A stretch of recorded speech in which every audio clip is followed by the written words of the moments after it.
Assalamualaikum, kami dari kelompok 8 ingin menyampaikan tentang bab chapter 9 yaitu tentang mengasuransikan kesehatan Anda. Sebelum kita lanjut ke materi, izinkan saya memperkenalkan anggota kelompok saya. Yang pertama ada Aizatul Makfiroh, NIM belakang 094, ada Rizko Octavia, NIM belakang 066, dan yang terakhir ada Davin Rizky Hamzah, NIM terakhirnya 074. Seberapa penting sih pertanggungan asuransi untuk kesehatan kita? Nah, hal terbaik berikutnya itu untuk kesehatan yang baik mungkin untuk kita adalah yaitu merencanakan asuransi kesehatan yang baik.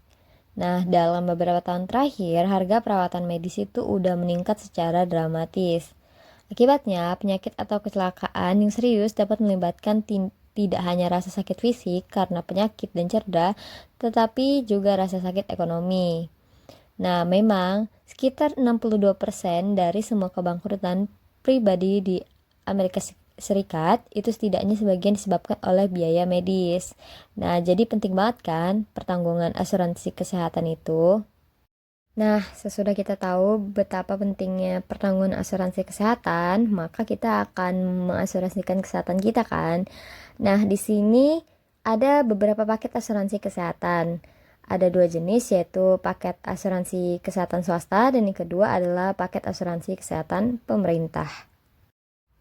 Nah, selanjutnya itu kita akan lebih detail lagi menjelaskan paket asuransi kesehatan swasta dan pemerintah. Nah, yang pertama adalah paket asuransi kesehatan swasta. Apa sih paket asuransi kesehatan swasta ini? Yang pasti dibayar oleh swasta ya. Nah, perusahaan swasta ini menjual berbagai rencana asuransi kesehatan, yaitu baik untuk kelompok maupun individu. Asuransi kesehatan kelompok itu mengacu pada kontrak asuransi kesehatan yang tertulis antara kelompok seperti pemberi kerja, serikat kerja, serikat kredit ataupun organisasi lain, dan penyedia layanan kesehatan. Perusahaan asuransi swasta paket Blue Cross or Blue Shield atau organisasi perawatan terkelola. Nah, biasanya tuh paket grup menyediakan cakupan biaya medis yang komprehensif dan mungkin juga menawarkan obat resep, layanan perawatan gigi, dan penglihatan. Pertanggungjawaban dari asuransi ini diberikan oleh setiap rencana yang diberikan tunduk pada negosiasi antara kelompok tersebut dan perusahaan asuransi. Dan kelompok dapat menawarkan beberapa pilihan untuk pertanggungan asuransi kesehatan.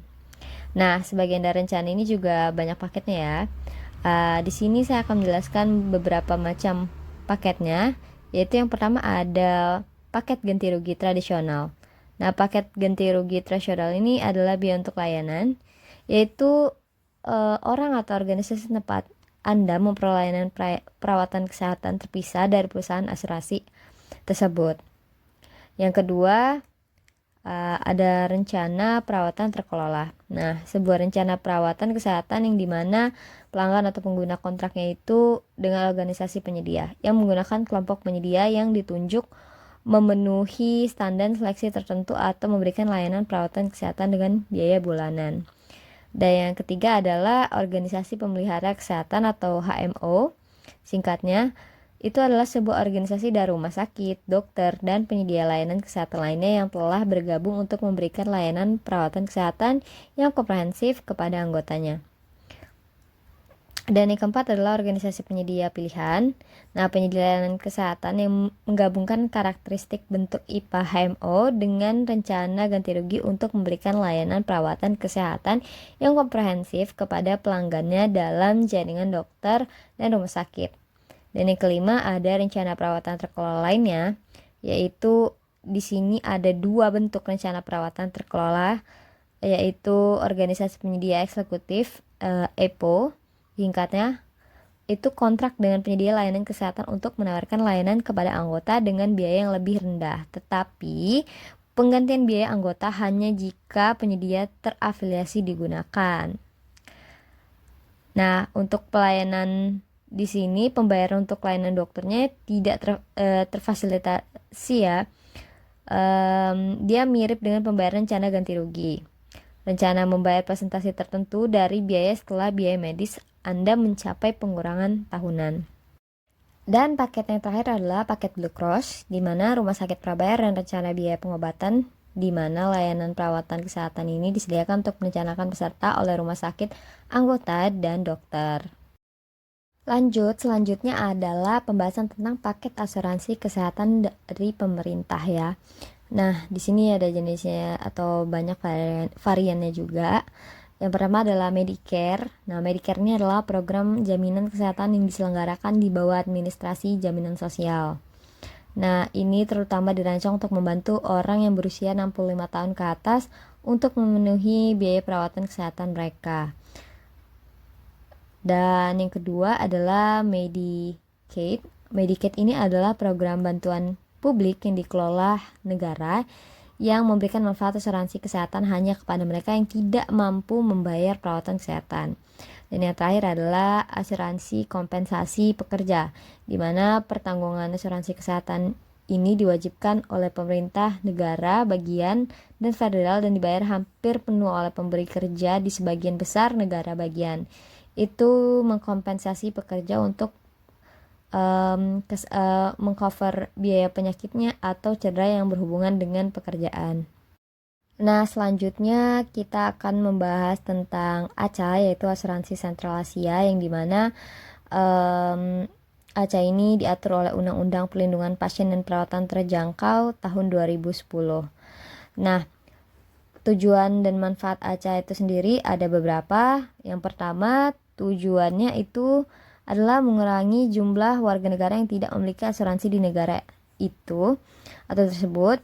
Yang kedua adalah mengurangi kenaikan biaya perawatan kesehatan dengan menyediakan pertukaran asuransi kesehatan, yaitu berbasis negara bagian di setiap negara bagian.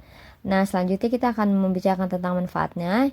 Yang pertama, manfaatnya itu adalah layanan pasien rawat jalan. Yang kedua adalah layanan darurat, ketiga rawat inap, keempat perawatan bersalin dan bayi baru lahir, keempat adalah layanan gangguan kesehatan mental, dan penggunaan zat seperti narkotika.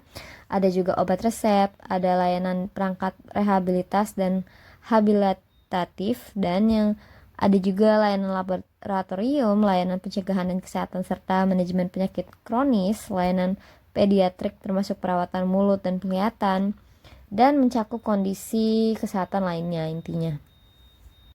Nah, kali ini kita akan membahas tentang keputusan asuransi kesehatan. Dimana keputusan asuransi kesehatan ini sangat penting. Nah, makanya itu bagaimana cara kita memberikan keputusan pada asuransi kesehatan kita? Di sini ada 3, yaitu evaluasi resiko biaya perawatan kesehatan kita. Dan yang kedua ada menentukan cakupan dan sumber daya yang tersedia. Dan yang ketiga adalah pilih paket asuransi kesehatan yang sesuai dengan Anda. Kita akan pertama membahas tentang evaluasi resiko biaya perawatan kesehatan kita.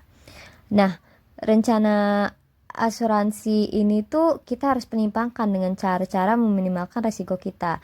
Yang pertama kita bisa penghindaran resiko, yaitu cari cara untuk menghindari paparan kehilangan perawatan kesehatan sebelum itu terjadi. Dan yang kedua adalah penjagaan dan pengendalian kerugian, seperti mananya orang yang menerima tanggung jawab atas kesejahteraan mereka sendiri dan menjalani gaya hidup yang lebih sehat agar dapat mencegah penyakit dan mengurangi biaya pengobatan yang tinggi nantinya. Dan yang ketiga adalah asumsi resiko, di mana kita mengasumsikan atau mempertimbangkan resiko yang ingin kita pertahankan saat menangani keputusan asuransi kesehatan tersebut. Lalu yang kedua adalah menentukan cakupan dan sumber daya yang tersedia.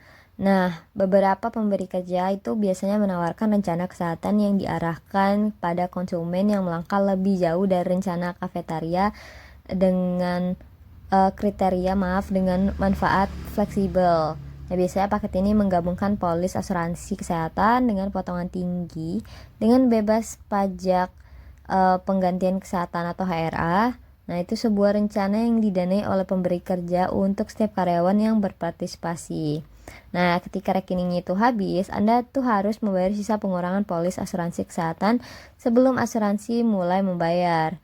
Jika Anda tidak menggunakan uang itu pada akhir tahun, Anda dapat menggulingkan jumlahnya setelah beberapa tahun bergulir.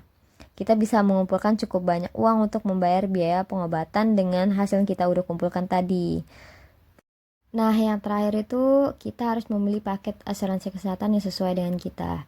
Nah, jika kita tidak bisa mendapatkan pertanggungan dari pemberi kerja, maka kita harus mendapatkan deskripsi, rencana, dan biaya polis dari beberapa penyedia jasa asuransi.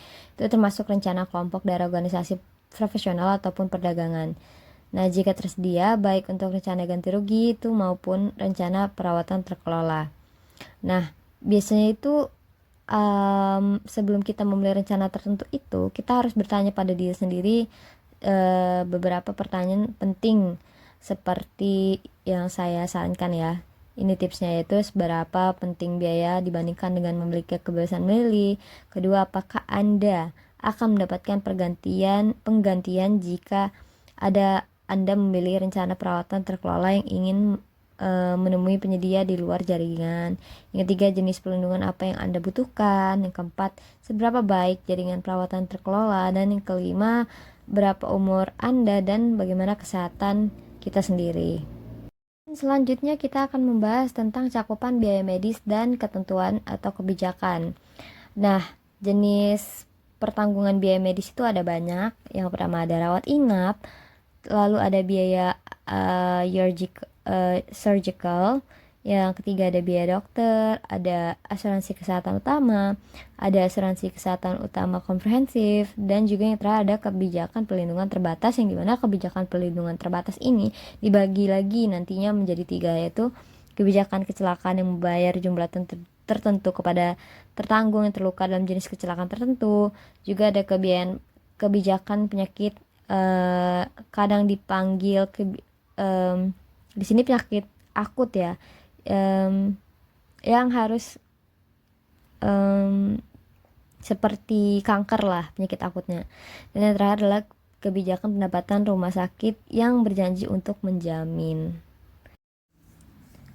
Nah, yang selanjutnya adalah ketentuan kebijakan rencana biaya medis, di mana ketentuan mengatur berapa banyak asuransi kesehatan kita akan kita bayarkan itu ada 4, yaitu pertama tuh deductible, yang kedua adalah klausul partisipasi atau co-insures, yang ketiga ada batasan internal police, dan yang keempat adalah klausul coronation. Dan yang terakhir adalah ketentuan pengendalian biaya untuk rencana biaya medis. Nah, berbagai ketentuan penahanan biaya disertakan dan dihampirkan kepada semua rencana pengeluaran medis, baik kebijakan ganti rugi maupun perawatan terkelola. Nah, di sini ada beberapa ketentuan penahanan biaya tersebut, yang antara lain adalah sertifikasi pra-penerimaan, terus yang kedua ada ulasan mengenai pelanjutan, yang ketiga ada pendapatan bedah kedua, yang keempat ada mengabaikan asuransi bersama, dan yang terakhir adalah batasan tanggung jawab perusahaan asuransi. Dan selanjutnya kita akan membahas tentang asuransi perawatan jangka panjang. Nah, pengasuhan jangka panjang melibatkan pemberian perawatan medis dan medis secara pribadi ya, selain rawat inap kepada orang-orang dengan kondisi medis kronis tadi, baik di panti jompo, di komunitas yang dibantu, atau melalui perawatan yang diberikan di rumah pasien. Hal itu dapat memiliki dampak finansial yang besar. Nah, di sini berarti adalah asuransi di mana perawatan itu adalah skala jangka panjang. Di mana skala jangka panjang atau rencana asuransi kesehatan jangka panjang ini banyak sebagian besar perusahaan yang mengecualikan hal tersebut. Nah, ketika seorang misalnya menerima perawatan di panti jompo tidak mampu menutupi pengeluaran pribadinya, maka generasi muda yang sering kali yang harus membayar tagihannya. Seperti itu. Dan yang terakhir kita akan membahas tentang asuransi pendapatan disabilitas. Nah, orang-orang disabilitas ini juga mendapatkan asuransi. Nah, bagaimana memperkirakan kebutuhan asuransi disabilitas tersebut, dan bagaimana juga ketentuan dan biaya asuransi pendapatan disabilitas. Yang pertama kita bahas adalah tentang memperkirakan kebutuhan asuransi disabilitas. Yang pertama itu kita bisa hitung take home pay, yang kedua kita bisa perkirakan jumlah bulanan tunjangan disabilitas dari program pemerintah atau pemberi kerja, yang ketiga kita bisa tambahkan tunjangan disabilitas bulanan yang ada, dan yang keempat adalah kurangi tunjangan disabilitas bulanan yang ada dari gaji take home bulanan.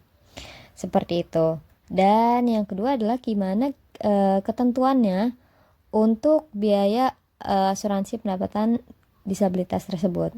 Nah, cakupan dan biaya pertanggungan pendapatan disabilitas itu bergantung pada ketentuan kontraktualnya. Meskipun polis asuransi pendapatan cacat dapat menjadi kompleks, fitur tertentu penting, yaitu definisi kecacatan, jumlah dan durasi manfaat, ketiga adalah masa percobaan, keempat ada masa tunggu, kelima perpanjangan, dan yang keenam adalah ketentuan lainnya. Nah, itu dia tadi kita sudah membahas kilas tentang bagaimana caranya kita mengasuransikan kesehatan kita, mulai dari paket asuransi yang mungkin saja kita akan pertimbangkan atau perlukan di masa yang akan datang, ataupun juga jenis-jenisnya ya, dan juga ketentuan dari penggunaan asuransi tersebut. Dan semoga ilmunya bermanfaat, dan mungkin saja jika memang kurang detail ataupun masih ingin mencari lebih info, mungkin bisa sekalian baca buku ataupun search, ataupun nanti kita diskusikan bersama di kelas. Terima kasih. Wassalamualaikum warahmatullahi wabarakatuh.